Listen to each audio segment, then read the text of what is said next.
Hello dear student, स्वागत है आप सभी का बीपी कंपटीशन एकेडमी में। ये मध्य प्रदेश की क्लासेस, मध्य प्रदेश के लेक्चर चल रहे हैं, तो जल्दी से आ जाइए एमपी की क्लासेस में।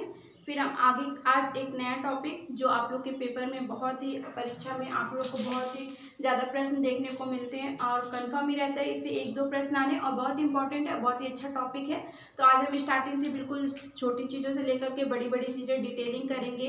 तो आज का टॉपिक हमारा क्या है? मध्य प्रदेश में वन, हाँ, फॉरेस्ट के बारे में, हम एमपी के फॉरेस्ट के बारे में पढ़ेंगे। और आप लोगों को पता ही हो कि पेपर के दृष्टिकोण से कितना महत्वपूर्ण है। तो आज का हमारा टॉपिक है मध्य प्रदेश में वन। ठीक है, तो चलिए आ जाइए, जल्दी से जुड़ जाइए हमारे साथ। फिर हम आज की क्लासेस कंटिन्यू करते हैं, जल्दी से आइए। हाँ, तो चलिए फिर स्टार्ट करते हैं आज हमारा जो बहुत ही इंटरेस्टिंग टॉपिक है, बहुत ही अच्छा टॉपिक है, मध्य प्रदेश में वन। तो आप लोग को चलिए स्टार्ट करें। मध्य प्रदेश में देखिए, मध्य प्रदेश में जो पहली वन नीति थी यानी फॉरेस्ट पॉलिसी थी वो कब आई? तो मध्य प्रदेश में पहली जो क्या हुआ, कोई डाउट है? हाँ चलिए, जो मध्य प्रदेश की पहली जो वन नीति थी, जो फर्स्ट फॉरेस्ट पॉलिसी थी, वो कब आई? 1952 में। याद रखिएगा, फैक्ट बहुत आते हैं, आप लोगों ने पेपर दिया होगा, पता ही होगा कितने फैक्ट्स आते हैं, तो देखिएगा बहुत ही इंपॉर्टेंट है। तो देखिए, आप लोग ये मत सोचिएगा, पहले मैं कुछ फैक्ट्स हैं, कुछ वन लाइनर्स उन्हें लिखाऊंगी, उसके बाद फिर मैपिंग से भी कहाँ पर मध्यम सघन वन है, कहाँ अधिक सघन वन है ना, कहाँ अल्प सघन वन है, तो ये सारी चीज़ें भी कराऊंगी। तो याद रख, देखिए मध्य प्रदेश की जो पहली वन नीति थी कब आई? फॉरेस्ट पॉलिसी पहली वन नीति वो आई 1952 में। ठीक है, 1992 में मध्य प्रदेश की पहली वन नीति आई। आप देखिए, जो मध्य प्रदेश सरकार है उसने नई वन नीति की घोषणा कब की? तो 4 अप्रैल 2005 को, 4 अप्रैल 2005 या 4 अप्रैल 2005 को मध्य प्रदेश सरकार की नई वन नीति की घोषणा हुई। तो नई वन नीति की घोषणा कब हुई? नई वन नीति कब आई? तो नई वन नीति आई 4 अप्रैल 2005 को। ठीक है, पहली वन नीति थी, अगर फर्स्ट फॉरेस्ट पॉलिसी पूछे तो 1952 में आई थी, और सेकेंड जो न्यू है अभी 2005 में इसकी घोषणा हुई थी। ठीक है, अब देखिए, जो केंद्र में एक आयोग है, केंद्र में जो हमारा सेंट्रल गवर्नमेंट है, यहाँ पे एक आयोग है, उस आयोग का नाम है राष्ट्रीय कृषि आयोग। ठीक है, इस राष्ट्रीय कृषि आयोग की रिपोर्ट के हिसाब से, इस रिपोर्ट के आधार पर जो मध्य प्रदेश राज्य वन विकास निगम लिमिटेड की स्थापना कब हुई? तो इसकी स्थापना हुई 24 जुलाई 1975 को। जो मध्य प्रदेश राज्य विकास निगम लिमिटेड है, मध्य प्रदेश राज्य वन विकास निगम लिमिटेड, वन विकास निगम लिमिटेड। ठीक है, याद रखिएगा, बहुत इंपॉर्टेंट फैक्ट है। इसकी स्थापना कब हुई? तो इसकी स्थापना हुई 24 जुलाई 1975 को, 1975 को। ठीक है, और किस कंपनी अधिनियम के तहत हुई? तो ये कंपनी अधिनियम 1956 के, कंपनी अधिनियम 1956 के अंतर्गत हुई थी। याद रखिएगा, बहुत ही इंपॉर्टेंट चीज़ है, बहुत इंपॉर्टेंट चीज़ है। आप लोग ये जो वन लाइनर फैक्ट जो है ना, यहीं से निकल कर आते हैं। आपको पूछ लिया कि मध्य प्रदेश की नई वन नीति की घोषणा कब हुई, है ना, और मध्य प्रदेश राज्य वन विकास निगम लिमिटेड की स्थापना कब हुई? तो इसकी स्थापना कब हुई थी? 24 जुलाई 1975 को। किस रिपोर्ट के आधार पर हुई थी? राष्ट्रीय कृषि आयोग रिपोर्ट के अनुसार इस जो मध्य प्रदेश राज्य वन विकास निगम लिमिटेड है, इसकी स्थापना हुई थी 24 जुलाई 1975 को। और किस अधिनियम के तहत? तो कंपनी अधिनियम 1956 के अंतर्गत हुई थी। कोई डाउट? चलिए, अब आप लोग को पता है कि जो हमारा भारत देश है उसमें मध्य प्रदेश का पहला स्थान है। मध्य प्रदेश सर्वाधिक वन आच्छादित राज्य है ना, सर्वाधिक वनों से घिरा हुआ वन आच्छादित राज्य है जो हमारा एमपी है। तो पहले स्थान पर मध्य प्रदेश है, फर्स्ट जो है एमपी है वन आच्छादित में। सेकेंड क्या है? तो फर्स्ट एमपी, फिर सेकेंड में कौन सा है? तो सेकेंड में अरुणाचल प्रदेश है। ठीक है, अरुणाचल प्रदेश, और थर्ड में है सीजी यानी हमारा छत्तीसगढ़। ठीक है, अब लगभग जो हमारे मध्य प्रदेश है, इस राज्य के जो टोटल भौगोलिक क्षेत्रफल है इसका लगभग 30.72%, लगभग 30.72% ठीक है। जो हमारा राज्य के कुल भौगोलिक क्षेत्रफल का 30.72% जो है क्षेत्र है वो कैसा है, वनों से घिरा हुआ है। यह वनों से यहाँ पे 30.72% भूभाग में क्या है, वन है, वनाच्छादित राज्य है। लगभग 1/3 हिस्सा जो है, लगभग 1/3 हिस्सा जो है वो क्या है, वनों से घिरा हुआ है। ठीक है। और जो ये 30.72% भौगोलिक क्षेत्र पूरा मध्य प्रदेश का जो वनों से घिरा हुआ है, इसमें लगभग 11.4% जो हिस्सा है इस 30.72% में जो वनों से घिरा है, इस हिस्से में लगभग 11.4% भूभाग है वो किसका है, अभयारण्य, जो वाइल्ड सेंचुरी और नेशनल पार्क का अभयारण्य, वो जो हिस्सा है, वो जो वन है वो किसके अंतर्गत आते हैं, अभयारण्य और राष्ट्रीय उद्यान के अंतर्गत।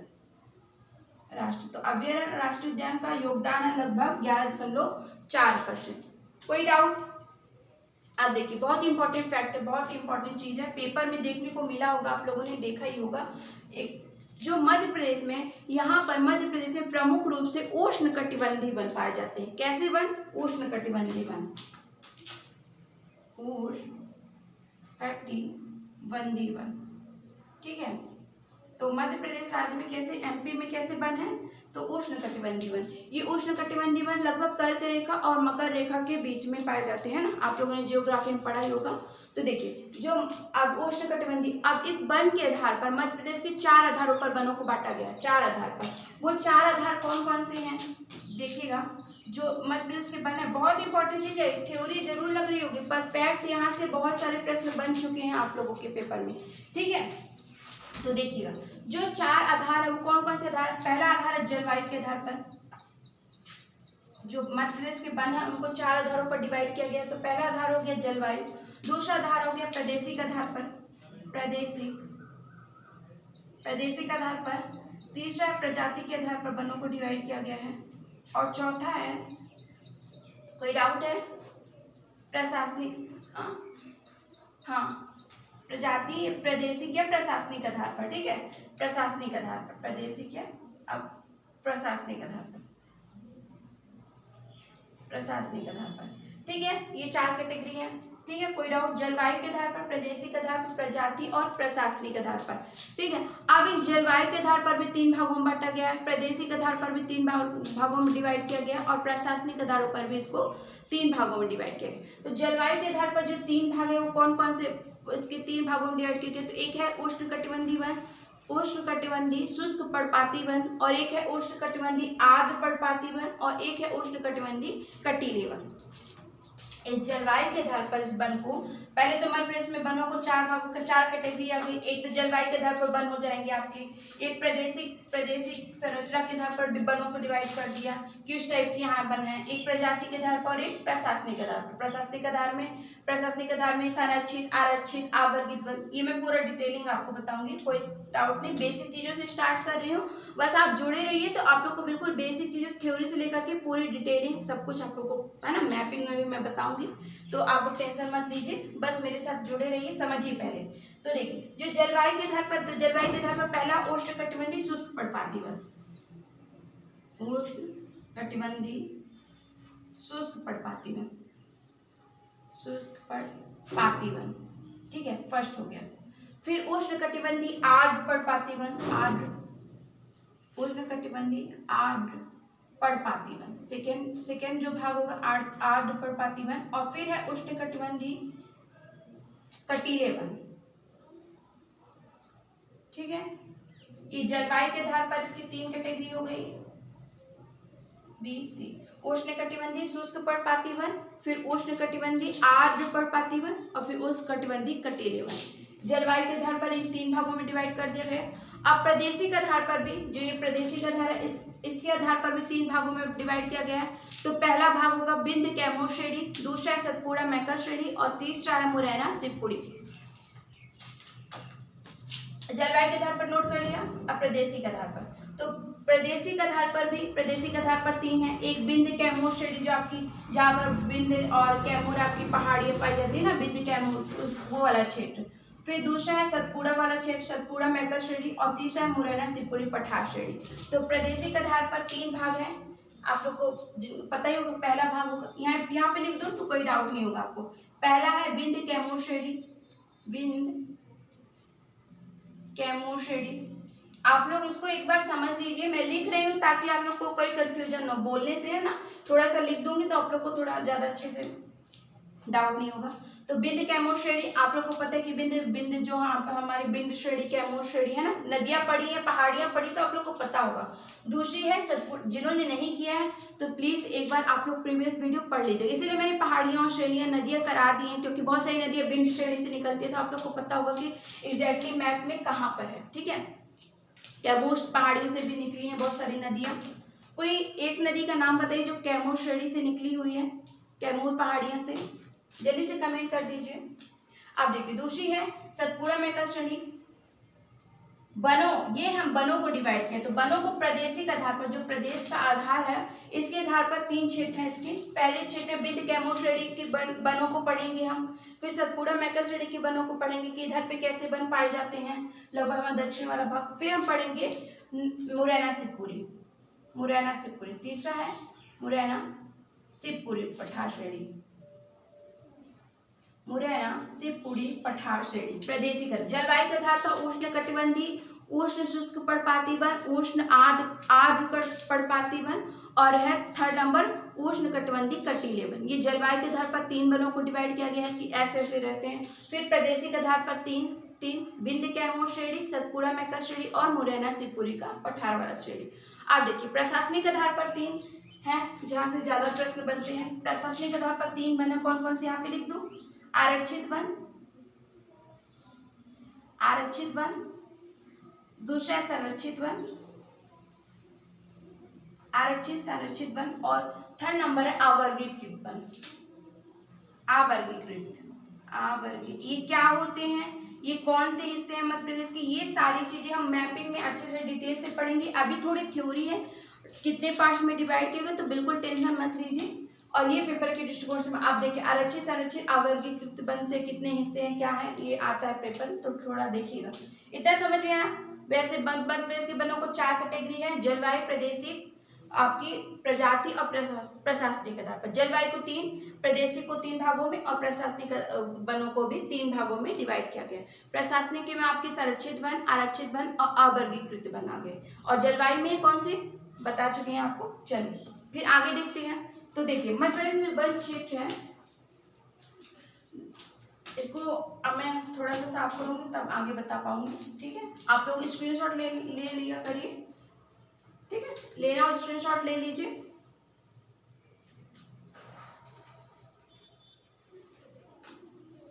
देखिए अब जो मध्य प्रदेश में वन है, जैसे जो वन क्षेत्र का वर्गीकरण है, जैसे गैर वन क्षेत्र हो गए, गैर खुले वन हो गए, मध्यम सघन वन हो गए, अति सघन वन और झाड़ियाँ। तो क्या कैसे, जैसे गैर वन क्षेत्र हो गए, ये लगभग कितने हैं गैर वन क्षेत्र? 72.84%। गैर वन क्षेत्र मध्य प्रदेश में गैर वन क्षेत्र कितने परसेंट है? तो मध्य प्रदेश में गैर वन क्षेत्र लगभग 72.84% है। अब खुला वन क्या कितने हैं? खुले वन की हिस्सेदारी कितनी है? तो 11.77%, 11.77% जो है खुले वन है। अब मध्यम सघन वन कितने हैं? तो 22% खुले वन। मध्यम सघन, सॉरी, ये एक बार नोट कर लीजिएगा, मध्यम सघन वन। हाँ, ये वन पढ़ रहे तो देखिए मध्य प्रदेश वन क्षेत्र का वर्गीकरण है। मध्य प्रदेश में वन क्षेत्र का वर्गीकरण, अब मैं इसको साफ कर रही हूँ, थोड़ी जगह नहीं है। ठीक है, ये क्या है? वन क्षेत्र का जो वर्गीकरण है ना, कितने सघन वन है, कितने अति सघन वन है, कितनी झाड़ियां हैं। तो गैर वन क्षेत्र कितने हैं? 72.84%, खुले वन 11.77%, मध्यम सघन वन 11.22% और अति सघन वन कितने हैं? जो अति सघन वन है वो लगभग 2.13% है, 2.13%। और झाड़ियाँ कितनी हैं? झाड़ियों का परसेंटेज लगभग 11.77% है। ठीक है, खुले वन या अति सघन वन या न्यूनतम जो सघन वन है वो कितने हैं 2.13%, मध्यम सघन वन 11.22%, खुले वन 11.77% और झाड़ी 11.77%। ठीक है, ये एक बार फीड कर लीजिए, एक बार नोट कर लीजिए। आप देखिए जो मध्य प्रदेश में 52 जिले हैं, इसके हिसाब से आगे हम करेंगे। हाँ, कुछ कुछ नए जिले बने, पर अभी इसको सरकारी तौर पर मान्यता नहीं मिली है ना, अभी उस सरकार ने अपनी वेबसाइट में भी नहीं दर्शाया है। तो हम जो भी अभी वन का जो डाटा पढ़े आगे करेंगे वो सारे 52 जिलों को लेकर के है। ठीक है, तो जो मध्य प्रदेश के 52 जिले हैं, इन 52 जिलों के जो वन क्षेत्र है, उसमें जो मध्य प्रदेश के 52 जिले हैं, 52 जिलों के वन क्षेत्र हैं, है ना, जो वन क्षेत्र हैं, इन वन क्षेत्र में जो एमपी के, समझिएगा। ठीक है, ये जो है वन क्षेत्र वर्गीकरण किया गया है, है ना, मतलब कितने परसेंटेज में कौन कौन से वन है। अब देखिए जो मध्य प्रदेश के 52 जिलों हैं, इन 52 जिलों को जो वन क्षेत्र है, इनमें जो 16 है, 16 क्षेत्रीय वन वित्र है ना, जो डिवाइड किए गए 52 जिलों में, जो ये पूरे 52 डिस्ट्रिक्ट में कैसे कैसे, जैसे वन वित्र कितने हैं, क्षेत्रीय वन मंडल कितने हैं, उपवन मंडल कितने हैं, तो ये थोड़ा देखेंगे। ठीक है, तो लगभग 16 क्षेत्रीय क्या है, क्षेत्रीय वन वित्र है मध्य प्रदेश, ये 52 जिलों में लगभग जो 16 है वो कितने हैं, क्षेत्रीय वन वित्र। याद रखिएगा, बहुत ही ज्यादा इंपॉर्टेंट है, आप लोग को थ्योरी लग रही होगी पर ये बहुत ही ज्यादा इंपॉर्टेंट है, फैक्ट यहीं से निकल के आते हैं आप लोग। अब 63 क्या है, 63 जो है क्षेत्रीय वन मंडल है, क्षेत्रीय वन मंडल है। ये डेटा 52 डिस्ट्रिक्ट को लेकर है। ठीक है, और 135 उप वन मंडल है, 135 उप वन मंडल है। ठीक है, और जो कोई डाउट है, हाँ, जो 16 क्षेत्रीय वन है, 63 क्षेत्रीय वन मंडल है और 135 उप वन, जो इन 52 जिले होंगे, तो इन वन क्षेत्रों को डिवाइड किया गया है। तो जो 16 क्या है, 16 क्षेत्रीय वन में भाग में 16 जो है क्षेत्रीय वन है, 63 क्षेत्रीय वन मंडल है और 135 उप वन मंडल है। ठीक है, अब देखिए थोड़ा मैप में हम समझते हैं।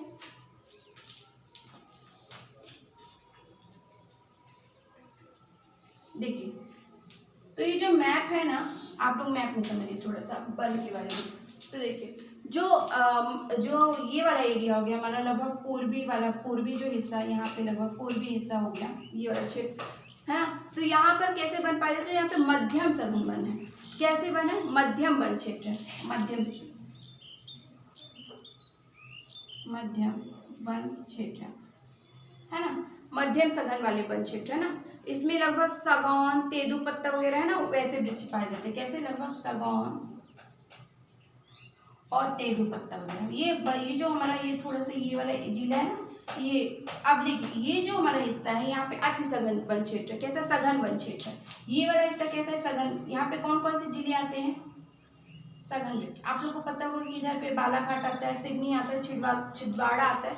तो यहाँ पे ज़्यादा बारिश भी होती है, आपको बताया था दक्षिणी भाग में बारिश भी ज़्यादा होती है। तो यहाँ पे लगभग सघन वन क्षेत्र पाए जाते हैं। ठीक है, सघन वन क्षेत्र। और यहाँ पे ये जो आप लोग का मालवा वाला क्षेत्र है, जो मालवा वाला क्षेत्र, यहाँ पे अल्प वन क्षेत्र है, यानी कम दूरी अल्प वन क्षेत्र है। यहाँ पे दूरी पे और लगभग कटीले धार, जो कटीले वृक्ष होते हैं, जैसे आम है, बबूल है, आम बबूल वैसे पेड़ पाए जाते हैं। ठीक है, आम बबूल नीम, यहाँ पे साल सागौन है ना, ये सारे वृक्ष पाए जाते हैं।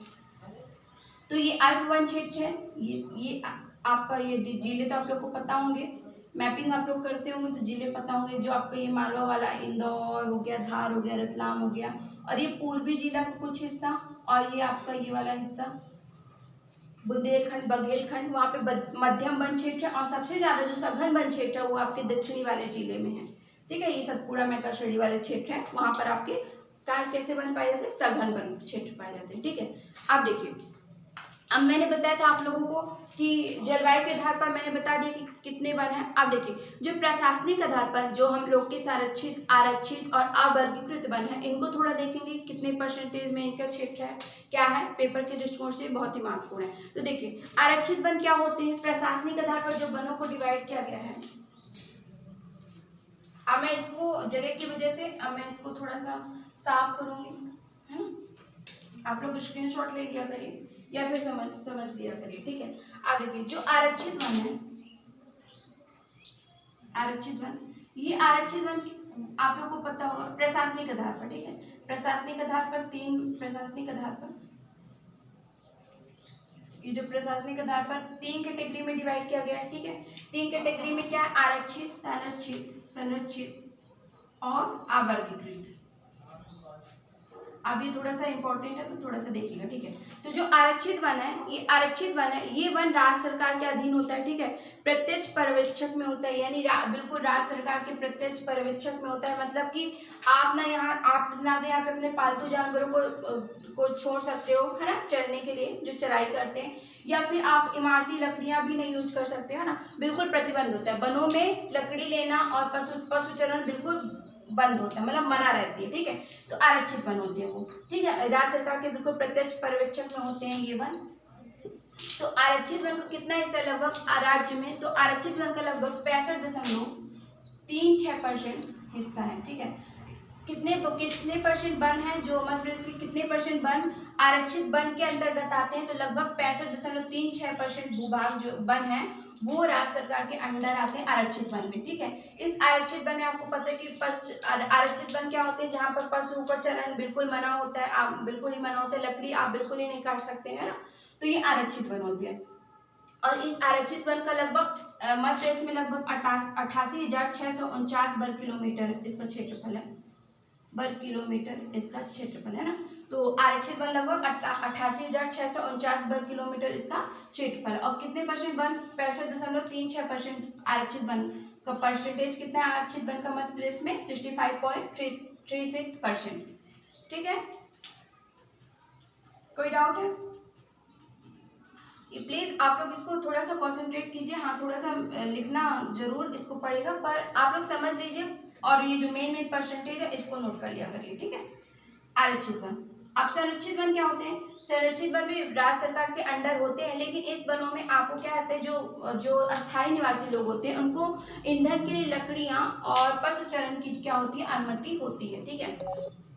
हाँ सर्वाधिक, हाँ और देखिए एक बात और, जो मध्य प्रदेश में सर्वाधिक आरक्षित वन ही है ना, मध्य प्रदेश में सर्वाधिक आरक्षित वन क्षेत्र का ही हिस्सा है, लगभग 65.36% है। और जो खंडवा वन आरक्षित वन क्षेत्र में जिला आरक्षित, सर्वाधिक आरक्षित वन क्षेत्र में किसका है, कौन सा जिला आता है, मतलब कि किस जिले का सर्वाधिक आरक्षित वन क्षेत्र में हिस्सा आता है, तो खंडवा, जो खंडवा वन वृत्त है जिला है, ये सब आरक्षित वन क्षेत्र में इसका पहला स्थान है। और जो आपका छिंदवाड़ा है, हाँ छतरपुर है। और न्यूनतम वन वृत्त किसका आता है, न्यूनतम वन वृत्त आता है इस आरक्षित वन क्षेत्र में, जो आरक्षित वन क्षेत्र है इसमें पहला स्थान, सबसे ज्यादा जो भागीदारी है आरक्षित वन क्षेत्र का सबसे ज्यादा हिस्सा आता है वो है खंडवा वन वृत्त का, और न्यूनतम जो है वो है छतरपुर। क्या वो कोई डाउट है?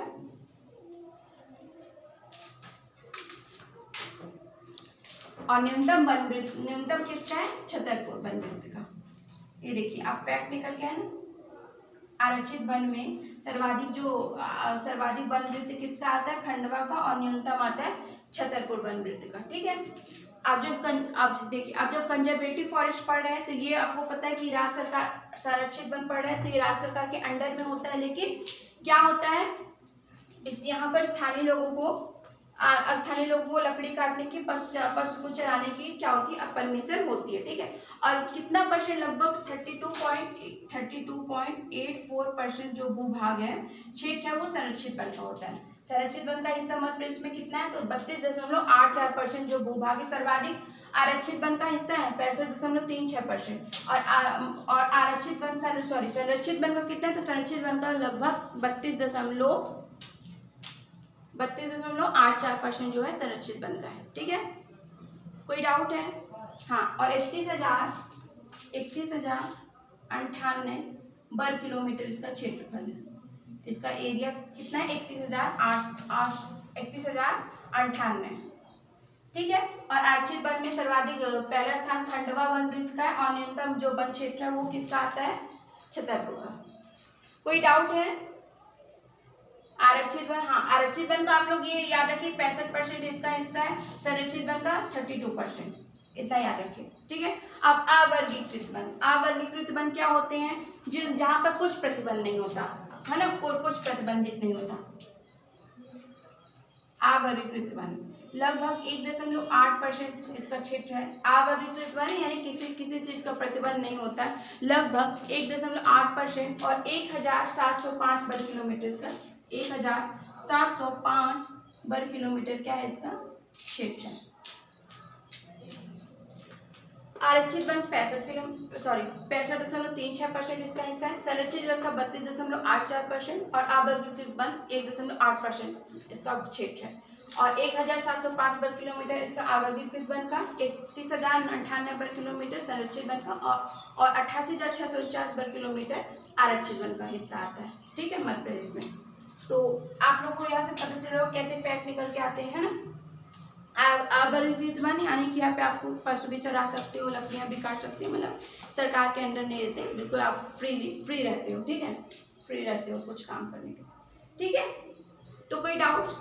अब एक इसका और आपको लेक्चर बनाऊंगी, थोड़ा सा कल एक और क्लासेस बनाना पड़ेगा वन का, उसके बाद ये फिर खत्म हो जाएगा, ठीक है। इंपॉर्टेंट पार्ट्स आप थोड़ी मैपिंग करेंगे और हाँ, अब कौन से वृक्ष कितने, जैसे साल हो गया, सागौन हो गया, तेंदुपत्ता हो गया। आप लोगों को पता है कि मध्य प्रदेश का पहला स्थान है तेंदुपत्ते में, लगभग पूरे भारत में 25% हिस्सेदारी मध्य प्रदेश की है ना तेंदुपत्ता उत्पादन में, तो बहुत ज़्यादा। तो ये जो कुछ इंपॉर्टेंट जो मध्य प्रदेश में पेड़ है, साल है, सागौन है, तो इसका साइंटिफिक नेम आता है पेपर में, आ भी चुका है, तो आप लोग इसका साइंटिफिक नेम, तेंदुपत्ता, बांस, जो मेन पेड़ है उसके बारे में थोड़ा सा करेंगे, और कौन से एरिया में ये ज़्यादा बहुतायत में पाए जाते हैं, ठीक है, और कहाँ यूजेस होते हैं, जैसे साल का, सागौन का जैसे इमारती लकड़ियों में है ना, फर्नीचर बनाने में वगैरह, तो वही सब देखेंगे कल की क्लास में। तो एक और लेक्चर बनाऊंगी वन का, उसके बाद ये खत्म हो जाएगा। तो आज आप लोग प्लीज़ इसको अच्छे से कर लीजिएगा, इसके जो मेन आंकड़े हैं और इसकी जो कैटेगरी हैं वो थोड़ा देखिएगा, और कल फिर मैं बताऊँगी थोड़ा सा डिस्ट्रिक्ट बाई डिस्ट्रिक्ट, जिले बाई जिले के कौन से पेड़ कहाँ क्या है ना, ठीक है। कोई डाउट हो तो बताइएगा, कैसी लगी आज की क्लास वो भी बताइएगा। तो आज ये पूरा कॉन्सेप्ट कर लीजिए, कल एक फिर से एमपी की फॉरेस्ट का ही थोड़ा सा आगे जो है अच्छे से हम करेंगे। Okay, thank you so much.